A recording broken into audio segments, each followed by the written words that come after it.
ফরিদপুর সদর উপজেলা আইন শৃঙ্খলা কমিটির সভা অনুষ্ঠিত। ফরিদপুর থেকে সিনিয়র রিপোর্টার মাহবুব চিশতি জানান, ফরিদপুর সদর উপজেলা প্রশাসনের আয়োজনে উপজেলা আইন শৃঙ্খলা কমিটির সভা অনুষ্ঠিত হয়েছে।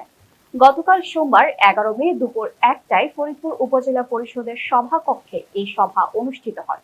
ফরিদপুরের সদর উপজেলা নির্বাহী অফিসার মেশকাতুল জান্নাত রাবেয়ার সভাপতিত্বে প্রধান অতিথি হিসেবে উপস্থিত ছিলেন ফরিদপুর সদর ৩ আসনের সংসদ সদস্য চৌধুরী নায়াব ইউসুফ আহমেদ।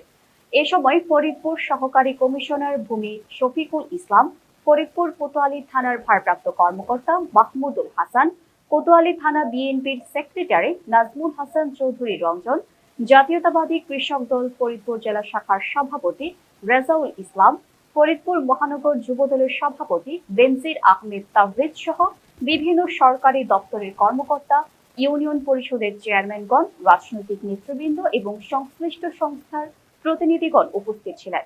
সভায় ফরিদপুর সদর উপজেলার সচিব আইন শৃঙ্খলা পরিস্থিতি পর্যালোচনা করে মাদক নিয়ন্ত্রণ, চুরি ও ছিনতাই, যানজট ও সড়ক নিরাপত্তার উপর বিশেষ গুরুত্বারোপ করা হয়।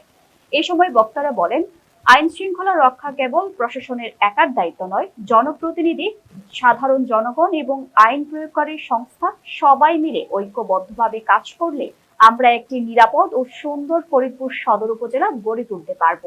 আলোচনা শেষে উন্নত প্রযুক্তি নির্ভর পাট ও পাট বীজ উৎপাদন এবং সম্প্রসারণ প্রকল্পের আওতায় নবী পাট বীজ উৎপাদনকারী চাষীদের মাঝে পাট বীজ ক্রয় চেক বিতরণ করা হয়।